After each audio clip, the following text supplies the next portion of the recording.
on CJAD 800. Talk about food on Mondays at this time, and even when Suzanne's away, we will proceed with just that.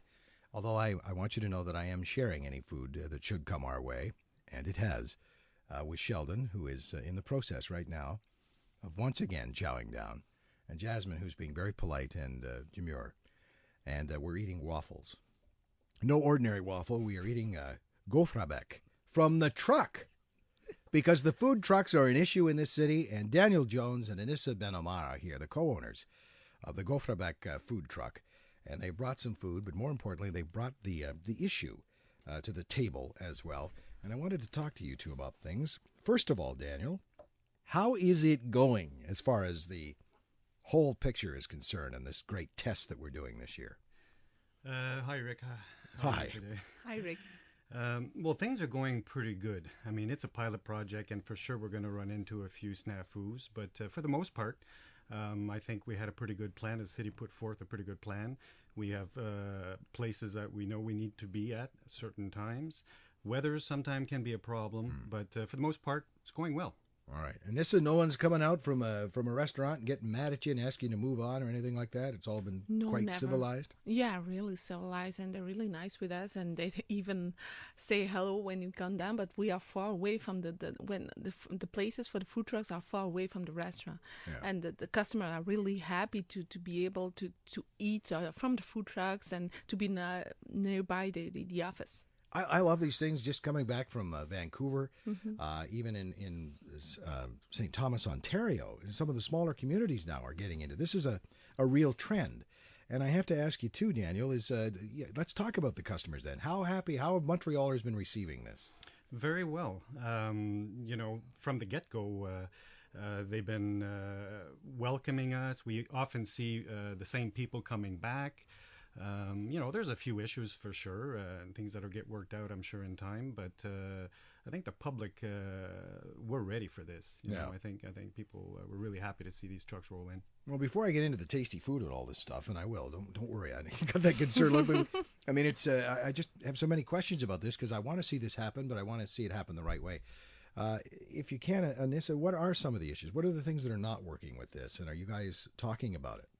The hours, the weather, the schedule, to respectful, because a lot of the food trucks are busy this summer too. It was a surprise to have the project pilot because we have festival, we have private event for corporation and everything, and we have to deal with the employees, and we need more employees too, because the schedule is 7 days a week. It's like another boutique.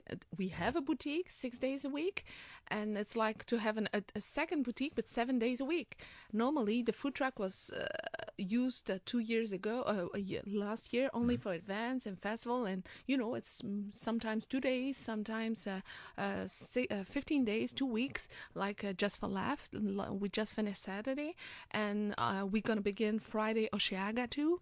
It's short days but quick. But now it's 7 days a week, running that, it's really, it's asking much more than we think. Yeah. And Daniel, I'm wondering, is it too restrictive then? Could there be a way? I mean, in its original concept and in other cities in the U.S. and other places where this was happening, it was Twitter, and you'd tweet what corner you were on, and then those on Twitter would know you were there, and then people would show up and all that. It just seems very restricted and constrained here. I mean, the way we look at it, we have to start somewhere, and I really am impressed with the way that Ville Marie moved rapidly with this project and got this off the ground in record time, really. For sure, we had to scramble a little bit to be ready for the start of the project, but I think there's a few changes that probably need to be made. I mean, opening up your doors at 7 a.m. On Mont Royal when there's nobody there, it's maybe not, a good idea. The joggers don't want to have a waffle. No. Not No, at there's this certain time. days, certain places, it probably doesn't make sense. But like I said, we have to take those baby steps and do everything we can to make the project a success because, we're all going to... It's a first step. It's a first step. step, It's only one borough accepting 9 places, 7 days a week. It's a How project. many trucks are there? 27. 27. 27 trucks for 9 places. You have to fill out and to open the hours for everybody to have to chance to give you food, and they're testing you.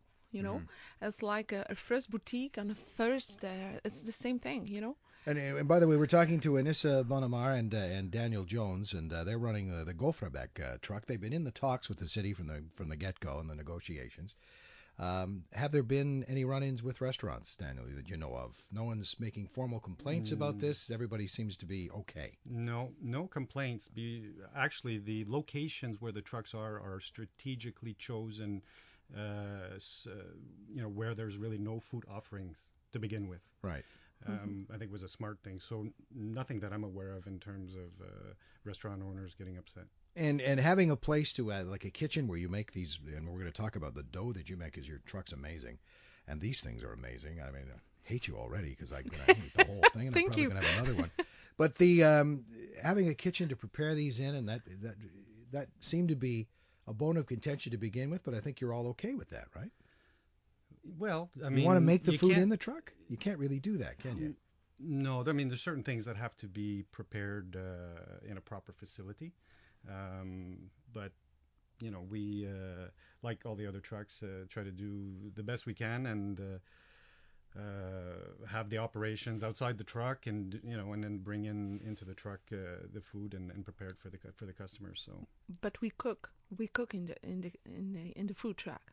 All the dough, all the preparation is in the facility. Yeah, in the facility, and we have the boutique. It's like a second boutique. That's what I'm saying. Even on our boutique, we just cooking and we're not preparing there. We have an atelier, a kitchen, like a separate kitchen to make everything.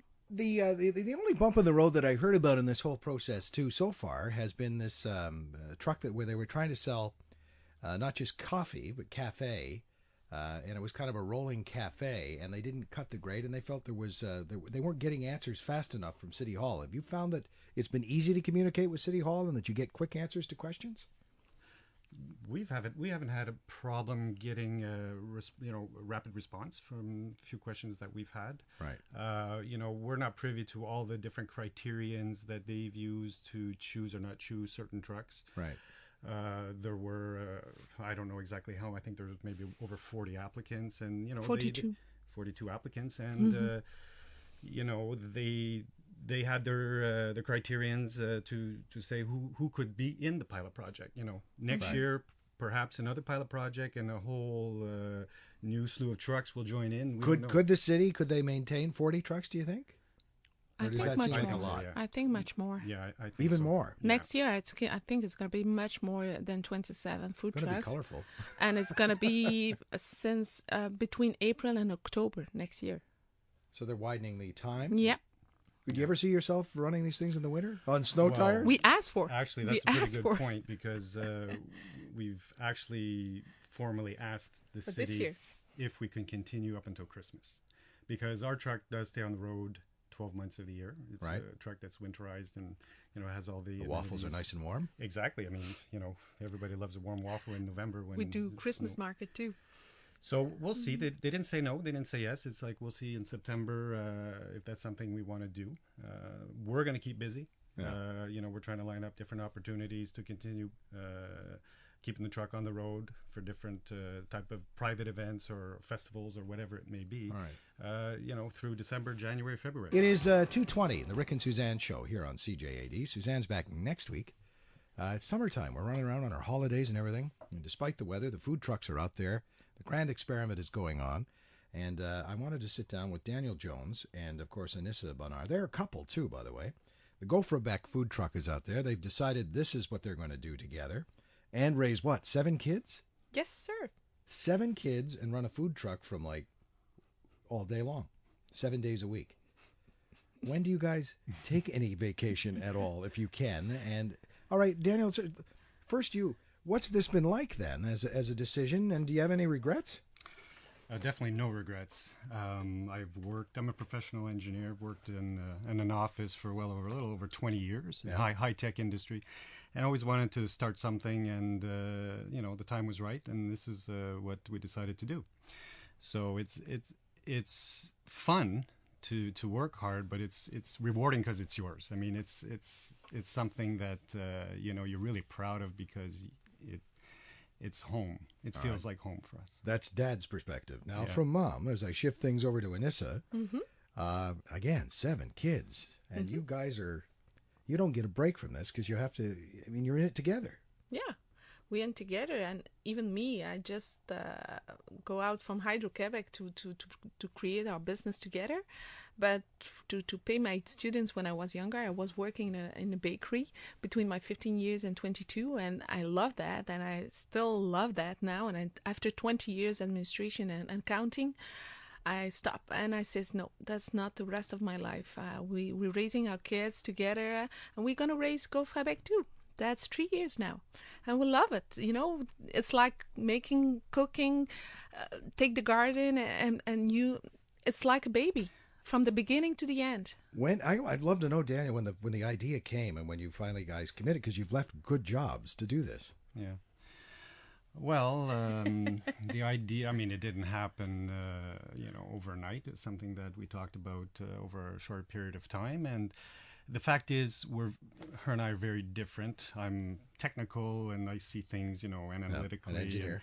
And Anissa, she's, of course, she has really the background in terms of The cooking. the cooking and the preparation of food The and the product. recipes and things like that. So we complement each other very well, and it's worked out really well since the beginning. We don't always agree on things. Usually she's right. Experience has told you that. That's what he said when I'm there. Well, it has a different dynamic, and a lot of people, I think about taking a plunge and working for yourself, and then when you finally make that decision, and then that first year must have been just stressful, like we can't believe. That's true. Yeah, because we've tried, the food truck is one aspect of the business. We sell our frozen dough to supermarkets. We sell our dough to different bistros and restaurants around town. Yeah, We too. have our boutique. We have, like Anissa mentioned earlier, we do all the festivals you can think of, the Grand Prix, Montréal en Lumière, It's a lot of Francophonie. work. We just finished Just for Laughs. We even were at Saint Sit at the Western Festival last year. Which is a pretty big deal in this province. Pretty big deal. We rent a house there. Yeah, it didn't turn out as well as we thought, but that's a whole Well, other and story. a lot depends on Well, the weather. cowboys don't know what waffles are. They're Yet. looking for hot dogs. Yeah. Well, now let's talk about that too. And again, these waffles are amazing. Gaufrabec is one of the more popular food trucks in this grand experiment. The city wanted this to be a cultural endeavor because it sees itself as a cultural city, and that's why it's kind of fine food. It's not hot dogs, as you just said. Was that the right way to go? Are you happy with that? We'll start with you, Daniel. I think, from the city's perspective, Yeah. And your perspective. Is yeah, this agreed? Do you want to be out there with a hot dog truck next to you? I think Montreal being what it is, I think offering the fine cuisine from a truck, I think fits right in. I think it's what people want. I think it'll attract tourism as well. Having the hot dog or the pretzel trucks nearby, it's something you can get pretty well anywhere in town. I eat any other city. I eat hot dogs too. It's not that I have Pups. anything I against love them. But no, I think it fits right in with Montreal culture. All right, and now you tell me, Anissa, why a waffle would be considered fine dining, because I can describe to them why I think it is now after I've bitten into this massive, filled with raspberries, in the dough waffle. So tell me about your waffle. My waffle is a little bit different. It's a Belgian waffle from Liège, the recipe. Basically, we imported the sugar pearl, beet sugar pearl from Belgium, and we are with Aliments du Québec. We make all the dough here with the butter here. It's not frozen butter. It's not imported dough. We make everything here inside in Quebec.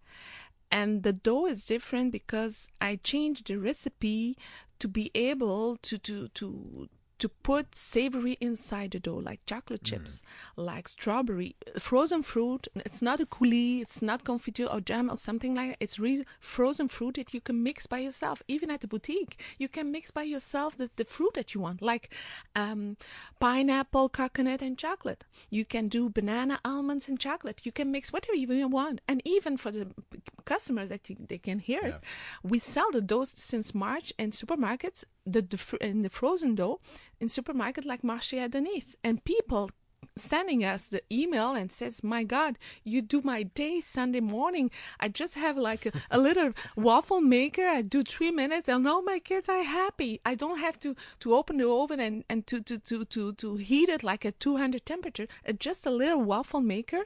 Take the dough, defroze it, put chocolate chip, freeze it, and you have a beautiful breakfast for your children. That's it. See, she sold this, and I'm in.